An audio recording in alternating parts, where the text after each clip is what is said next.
130th passing of my cousin, 4 times great-grand cousin, the great and honorable Frederick Augustus Washington Belly Douglass, the greatest black leader to walk American soil. All right. Now, let's talk. Well, I don't know. I got so much to talk to you about. Yes, I don't sir. even know where to start. Let's start with what you say about mixed race. You say if your father is white and your mother's black, or if your mother's black and your father's white, you got to make a choice. You got to make a choice.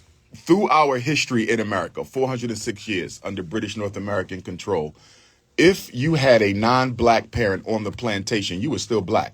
They may have given you a mulatto designation. They may have given you an octoroon designation. They may have given you a quadroon designation. But if you had a black parent, you were black. Frederick Douglass, his mother was raped, okay? He had a white father, okay? He was still considered black. You know, there's so many people throughout our history who were mixed race. There's even a theory that the great Nat Turner, greatest black revolutionary of all time, that his father may have been white as a result of rape.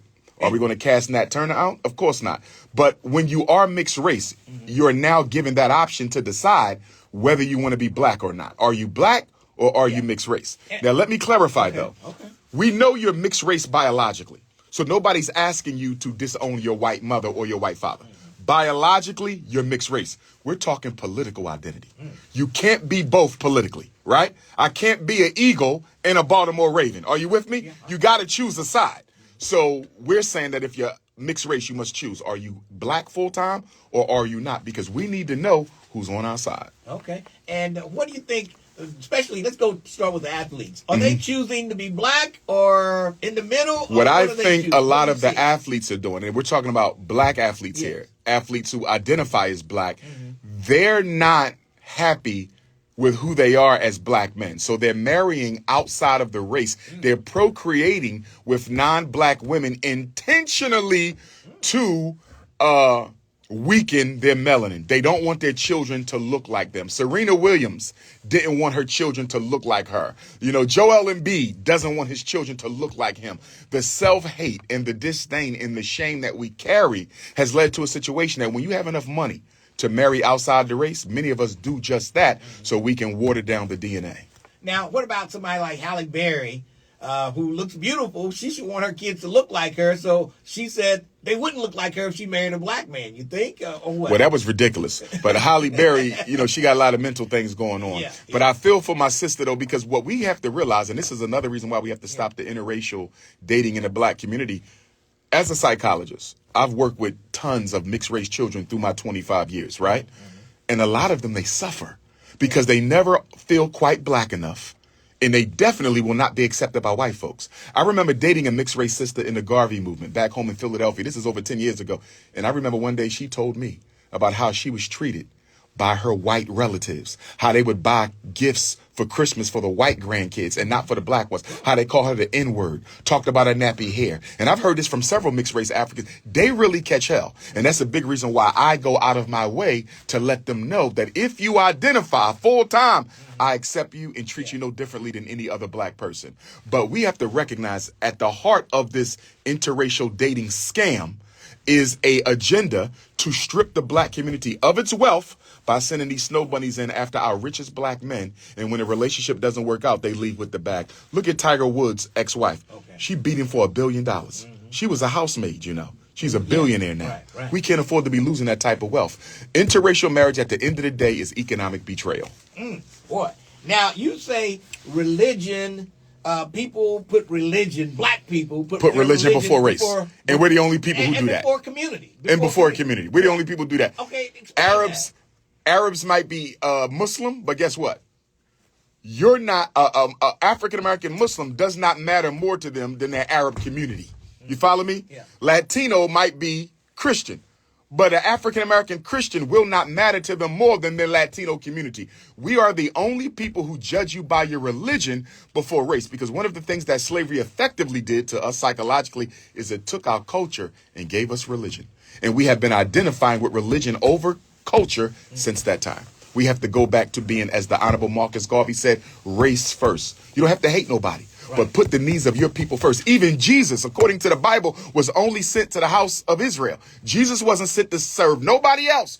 His religion may have become universal, but if we study the teachings of the Bible was very much a race-first book. The Bible says only go to the Israelites. And you Asians, they're going to make sure Asians are taken care of. Oh, they're going to make sure everybody taken care of. And see, another reason why we keep on struggling, right? When you look at Cincinnati and you look at the poverty, you look at the gentrification in Cincinnati, and I don't know how y'all ended up without a black mayor, but that's another conversation. But when you look at the situation in Cincinnati, you know, a big reason why we're struggling is we won't finance ourselves. See, the Asian comes with a line of credit from Asia. The Indian comes with a line of credit from East India. We ain't going to get a line of credit. We have to be our line of credit.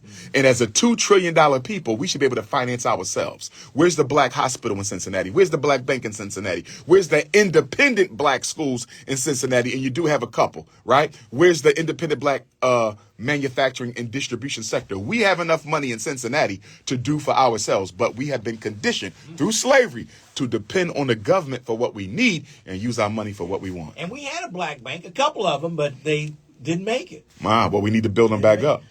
We got to take a break for news, and I want to ask you about the neo-Nazis making their presence I here saw in that. Cincinnati. I saw that. All right, let's take a quick break. We'll come back. DrUmarJohnson is with us right here on 1230 The Buzz. To 1 o'clock, and then at 1 o'clock, Reverend Al Sharpton comes your way. We've got Dr. UMAR in the studio with us, and I saw one of your cuts about you were getting a school built, and yes, you had sir. black contractors and white yes, contractors. Sir. Man, when I heard that, I was like, man, that makes no sense at all. Tell us a little yes, bit about sir. that. The Frederick Douglass Marcus Garvey Academy. That's my brainchild. That's in Wilmington, Delaware.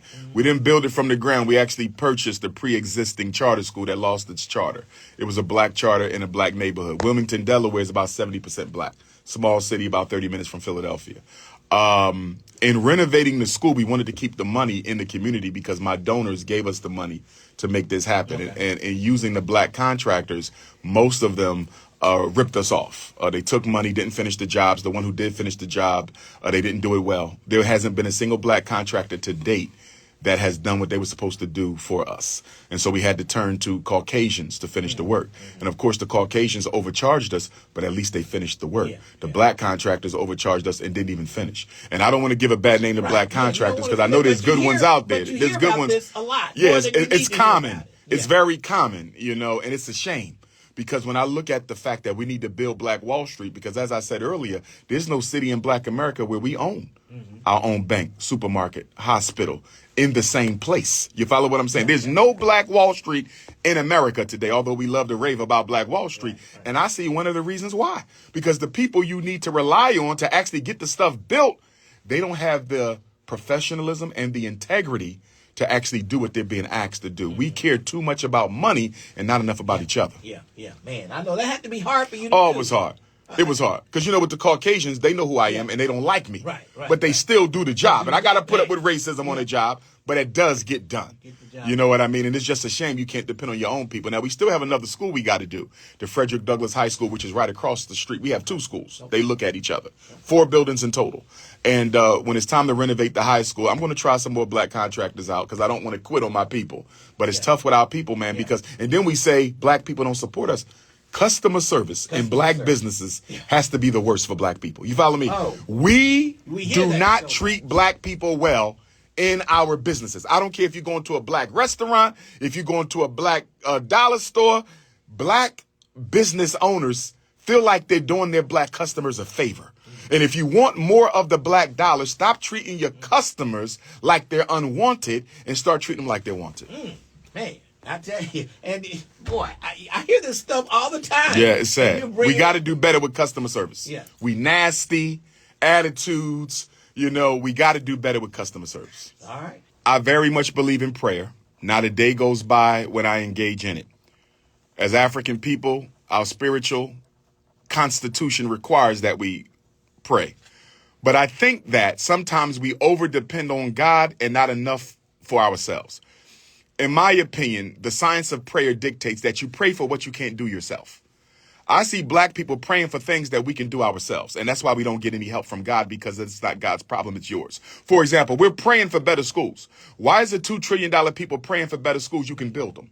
You understand? We're praying for an end to crime. Why are we praying for an end to crime when we have enough money to build our own businesses and economics so we can stop young people from killing and robbing, because we can give them jobs and opportunities? So I think a big reason why black people continue to suffer is we keep on making God the scapegoat for responsibilities that are our own and for solutions that we can implement ourselves.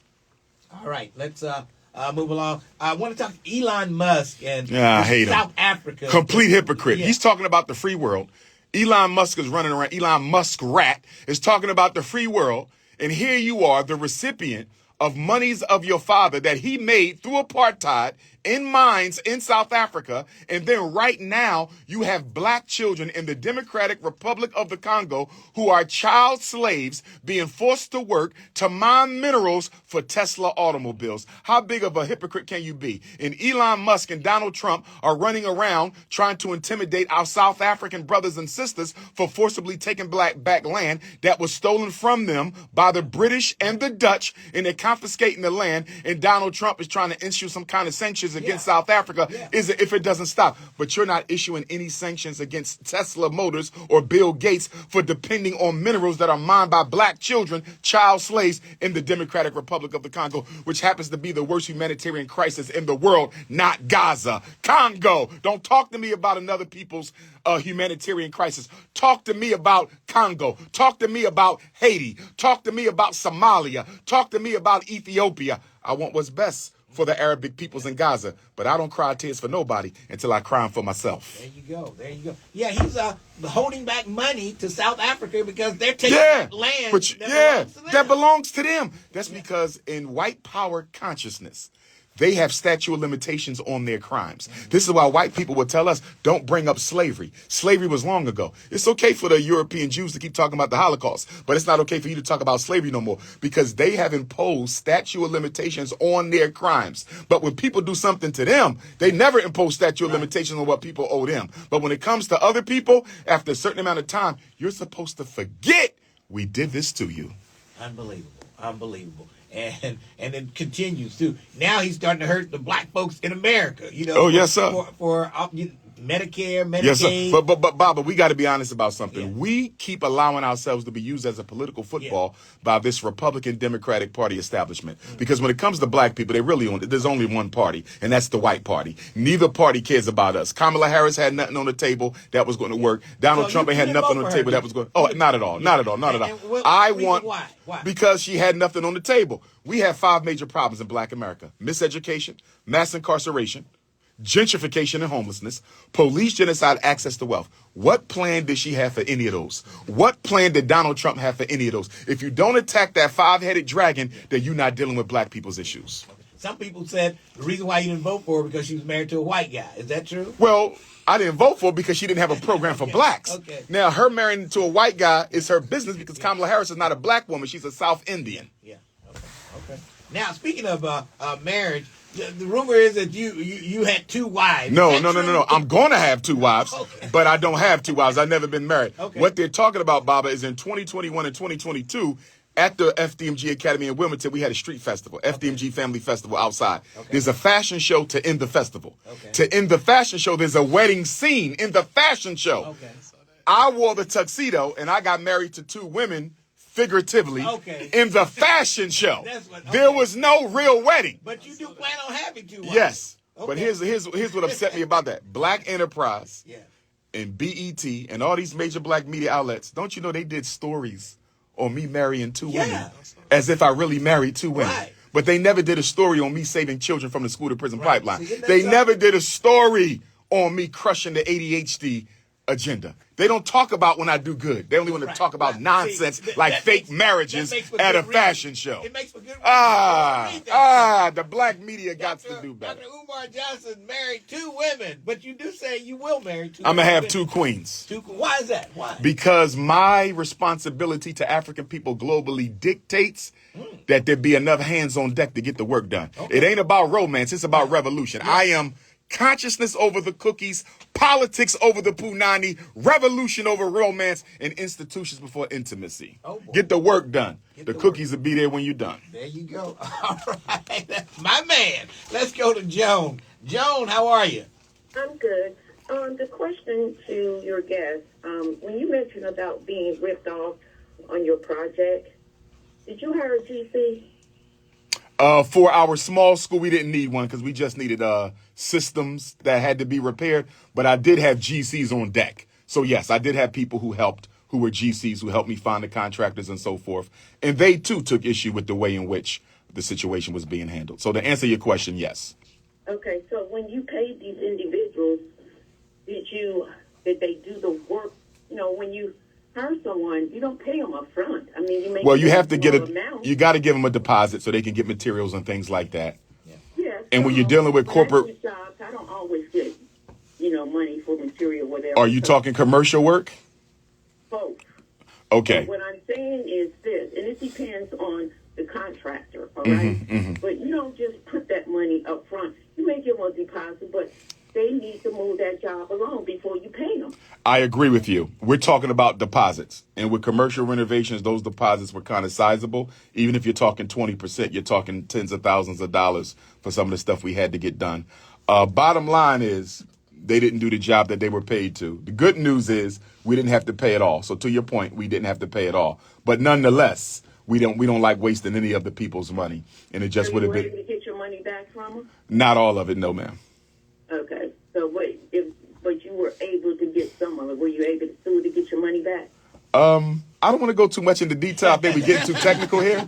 Just know that we're on target to open up the school soon. But to answer your... I just think when you do, don't, I know you say you're not going to just dump on all black contractors. Correct. All black contractors don't handle their business.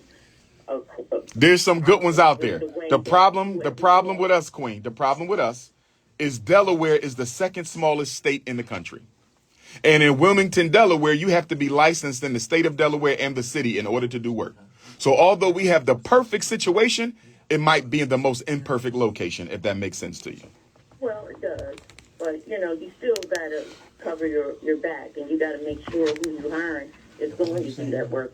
Well, there's no way to know until you put them to the test. There's no way to know until you put them to the test. And everybody we used came highly recommended, by the way. We didn't just take people because we met them. Everybody we used came highly recommended, and they did not do the job well, if they did it at all. So they may have been recommended, but did you do your own?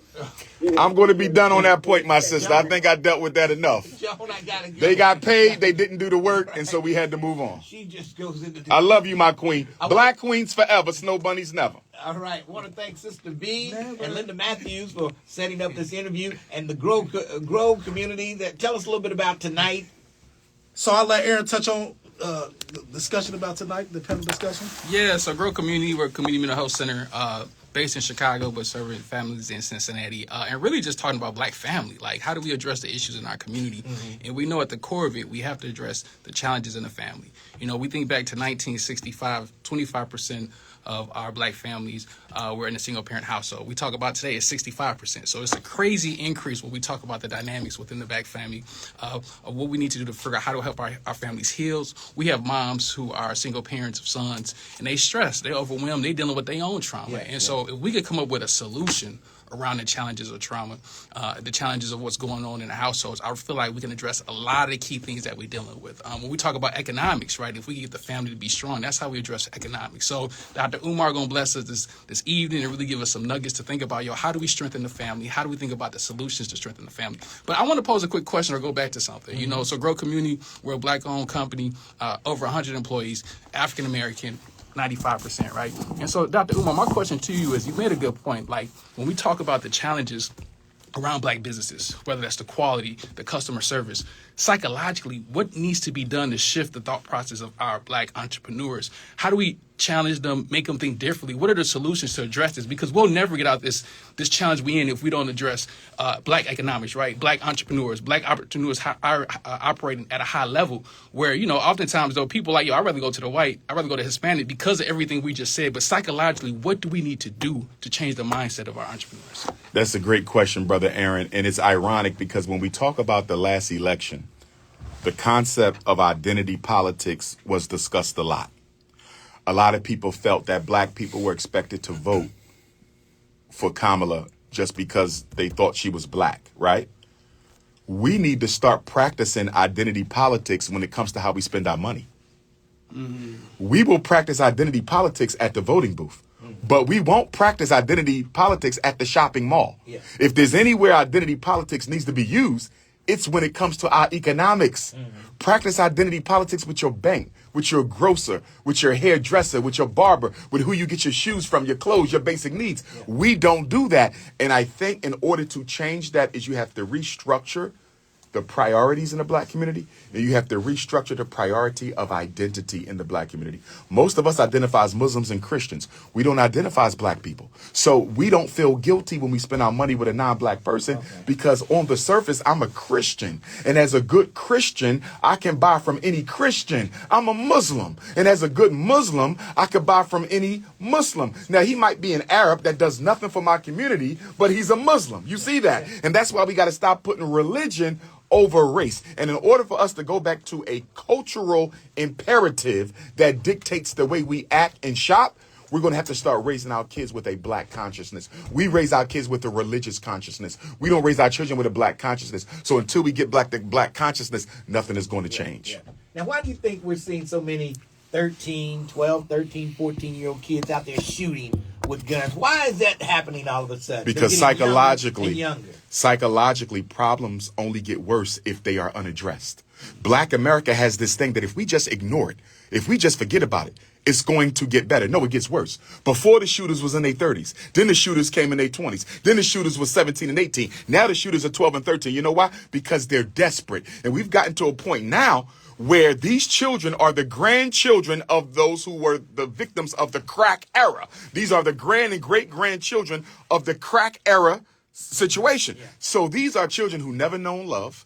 These are children who never been properly cared for. These are children who never been taught the value of education. These are children who grew up watching their uncles go to jail. These are children who grew up watching their mothers date the drug dealers. So they have no moral imperative. They have no set of cultural ethics that they live by. They are a lost generation, and they are lost because we gave up on them. The children are nothing but a print out of what the people think about them. If the children are shooting up, it's because we are not in their lives. Black America collectively is guilty of child neglect. We have neglected our children. We have pursued career and money at the expense of community. And then we scapegoat the single black mother. We love to scapegoat the single black mother. Everybody blames the single black mother for why they don't graduate. The single black mother, he don't go to school. Single black mother, he's in a gang. Single black mother, he's in jail. We never talk about what the black church don't do for black children. We never talk about what black politicians don't do for black children. We never talk about what black fraternities, sororities, and Masonic lodges don't do for black children. We don't talk about what black leaders don't do for black children. And we don't talk about what black business people don't do for black children. Communities are saved by communities, not single black mothers. Hey, but can you touch on the media aspect of this? Because I don't want to not tippy-toe around it. Because when we talk about the impact of drill music, if you keep listening to the same thing, it reinforces behavior. Even from the psychological perspective, right? And so there are elements that normalizes this behavior, right? And so if it's normal to carry a gun, if you're scared in the community you live with, but if you keep listening to the same messaging over and over and over again, this stuff becomes normal. How do we also touch on that? Because nobody want to talk about that aspect, though, but that's a huge component of having an impact on why young people feel the need to carry guns. They think it's cool, it's trendy. I agree. Now it's just hot to carry a gun, for a young person. So can you kind of touch on that part too? I agree with you. I'm going to dare say though that the hip hop music content crisis is a symptom, not a core problem. Gangster rap never comes into existence if black men were involved in the lives of black boys. Let me say that again. There is no gangster rap if black men are involved in the lives of black boys. So the gangster rap is a symptom. It's not a core problem. The core problem is black professional men have abandoned black boys in the black communities. Think about it. How many black principals you know still live in the black community? How many doctors, how many lawyers, how many engineers, how many business owners? Most of us, once we get a good enough job or our second master's degree, we move to a white suburb. The black men who should be serving as role models are no longer there. Lil Wayne never becomes a role model. Lil Wayne never becomes a role model, and no disrespect to him, right? LeBron James, no disrespect. He never becomes the role model if the doctor, the lawyer, and the dentist never abandon the black community. Black men are the reason black boys' pants are sagging. Black men are the reason black boys want to be gangsters because we checked out of their lives. And I want to ask you about your schools. Yes, sir. Who teaches? You have more female teachers? Or Well, more we're not male open teachers? yet. Remember, Okay. we're just renovating. Okay. But when we do open, we plan on having a balance. Okay. We won't be exclusively male, and I'm going to tell you why. We're going to have children who never had a mother. Yeah. See, most of the time we think of absenteeism as the father. But guess what? The mother. Because who's the fastest growing prison population in America? Black women. So you have a lot of boys who never been loved on by their mother. So they're going to need female teachers to nurture them, because if they don't get nurtured, you know what's going to happen? They're going to grow up and take out all that pain they have of the absentee mother, that abandonment. They're going to take it out on their women. And that's a big reason why we have so much domestic abuse, domestic violence in the black community, because you got these black men who don't feel it's masculine to talk to somebody about their problems, and they're going home beating and killing the only person who unqualifiedly loves them, and that's the woman. Let's take a break, and then we'll come back and wrap things up. Dr. All right, Johnson all right. Yes, sir. is in the studio with us, 12:30, The Buzz. All right. Do you feel like, though, So like, we'll go to you when I think about the media, we don't own the media, we don't control the media. Right. The messages that are consistently being perpetuated, we don't control that, but that's $1 billion industry for a reason. True that. But we need our own black media. I agree 100%. You see what I'm saying? Yes. Divest out of this and create your own. But how do we do that, though? You know what I'm saying? Because I think at the end of the day, like, I agree, but we're like talking about this idea, but nothing has manifested today. And I think we're going to keep, like, media is the key, I think, to change all of this, because at the end of the day, that changes the mindset, it changes the whole process. But like I said, like you just said, we don't control it. How do we create something like that? How do we get to that point? You know what I'm saying? How do we get people collectively to come together and say, hey, we create our own media? You know what I'm saying? And you have a lot of black media. You got your Oprah, you got your Tyler, you got black media, you got your Tom Joyner, you got black media.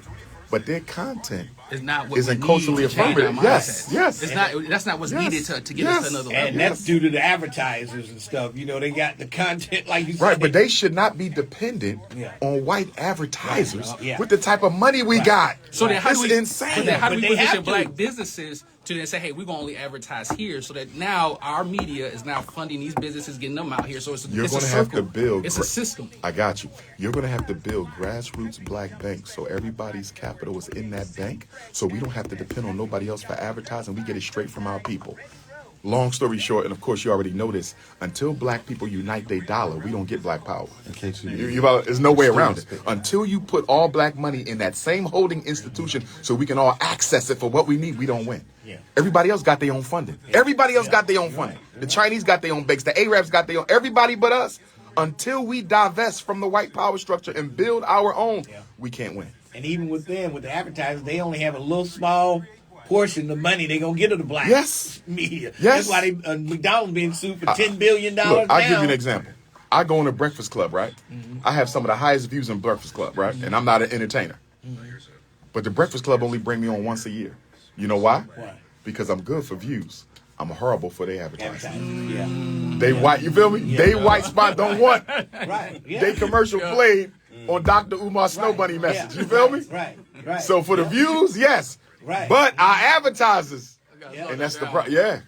But then again, and my bad, I ain't trying to be redundant, but the mindset of even us pulling our money together, like I feel like at the end of the day, until we change the mindset, we're not gonna want to pull our money completely together. agree. But I completely agree. one is, how do we, like, what created this mindset and how do we get out of it? Because until we do that, Public like, school and black church. say more. Public school and black church. Until the black church becomes a conscientious contributor to the reconstruction of the black community, we don't win, because most of our people are religiously dependent. It's just the way it is. Yeah.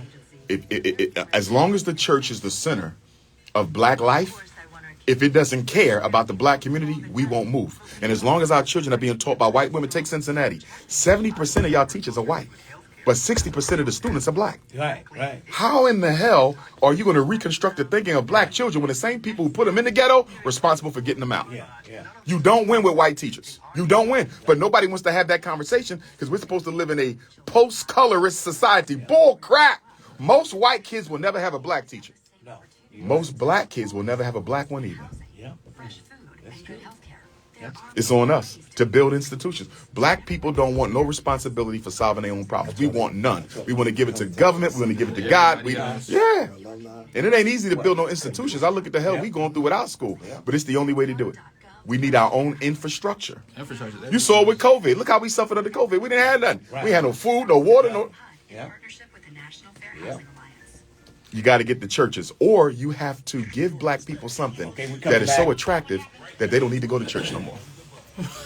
You need church, but you don't need church. You need a relationship with the Almighty. Yes. You don't need church. Relationship. Yes, sir. We'll talk about that later. Yes, sir. Yes, sir. Yes, sir. Yes, sir. Talk station, and want to talk a little bit about the Frederick Douglass Foundation of Ohio. Thanks for having us. Yes, Megan, Frederick Douglass Foundation. Frederick Douglass Foundation of Ohio, and we're going to be going live tonight at Woodlawn Recreation Center. As you see, we having a thought-provoking conversation right now, and we would love for you all to drop by. They're having a Black Wall Street, so it's going to be vendors. It's going to be everything there. So I would suggest you all be there around 5 o'clock, Woodlawn Rec Center, and we appreciate you for having us, Lincoln. DrUMAR is hot. He's hot. Aaron is hot. Go ahead, DrUMAR. Question with the Black Wall Street, because you said vendors. Yep. Because the event itself is sold out, but can people still come and support the vendors? People can still come and patronize the vendors. Okay, so y'all heard that. Come out anyway today. Go ahead. I'm sorry, bro. Tickets was only specific to get into the auditorium. Right. But if you want to stop by and patronize some of those businesses, I know DrUMAR is going to have books for sale. Yes, sir. Please come and stop by. Grow Community is going to be handing out free T-shirts. We want everybody to come show your smiling faces, and we're going to have some thought-provoking conversation tonight. All right, I want to thank Act One Transportation Services for bringing them over here. Robbie Thompson, thank you. And Sister V, Linda Matthews, for setting up the interview. And got a whole lot of people to thank you. Off air, I was asking you about your school. When you open your school, yes, sir. Where are you going to get teachers? Well, we have 5,000 resumes. Really? We have 5,000. So we're going to have to go through them, sort them. There's probably going to be about 3 or 4 rounds of interviews. The first couple will be virtual. The last 2 will be in person. Because we need a certain type of mindset we're looking for. We're trying to reconstruct the consciousness of Black America. So you can't come in here with a white Jesus. You can't come in here with a white wife. You understand? We're looking for a certain type of an African to work at our school. You can't come in here with fake hair. My teachers must have their own natural hair. You cannot work at my school. This is an unapologetically African. You damn right. If I can't grab it, you can't have it. Black power. Black power. I want black power. I want black power, brothers and sisters.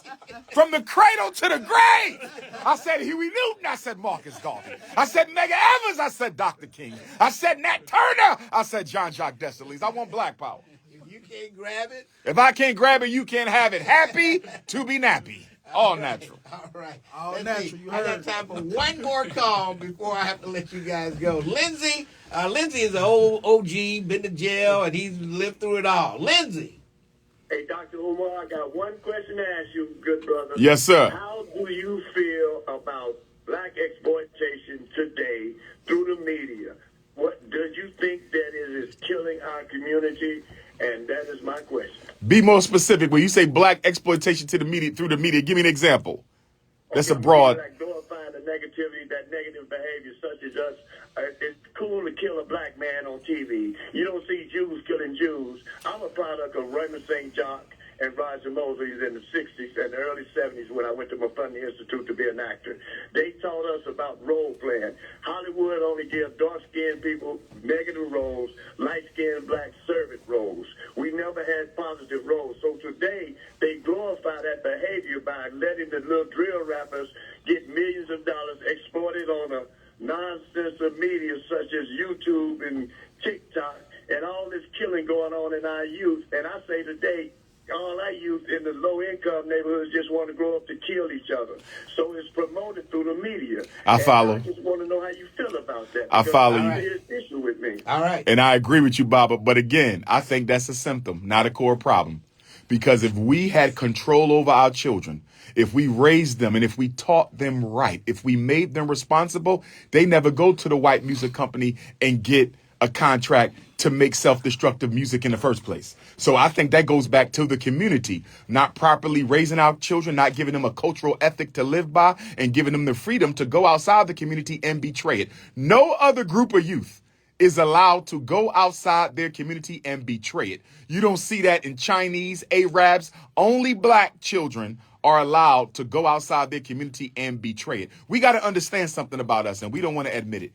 In the post-Dr. King era, 57 years it's been, we have become a population of idol worshipers. Most black people think they believe in Jesus and Muhammad. No, you don't. You believe in money and materialism. You worship Air Jordans. You worship blonde hair. You worship white women. You worship expensive cars. We don't believe in God. We believe in money and materialism. And just like the Bible and the Quran and the Torah teaches you, idol worshipers will be punished, and we're being punished for it. So until we give up our idol worship of white man-made consumer goods and white man-made money, we will never get free. You got the freedom of mind, and everything else will follow. It's up to us to free ourselves. Nobody's coming for black people, not even Jesus. On that note, thank you, DrUmarJohnson, for coming. You keeping it real, let me tell you. Black power.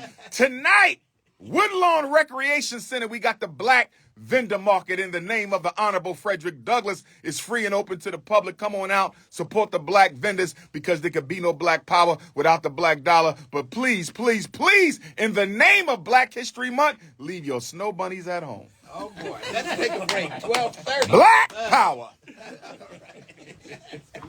What's these right here, Baba? You can take that. Black History cards. I had a guest yesterday, and they're like. What's your only set? I want to take your only set. No, I got another set. Thank you. Yeah. Mm-hmm. All right. Yeah, you can have Appreciate that. Yeah. Yes, indeed. Yeah. Sure, we can do the photo. Yeah. You want to do it on the backdrop or out there? Mine is kind of horrible in here. Okay, let's take it out. It's up to you, my queen. That's the only reason I asked. All right.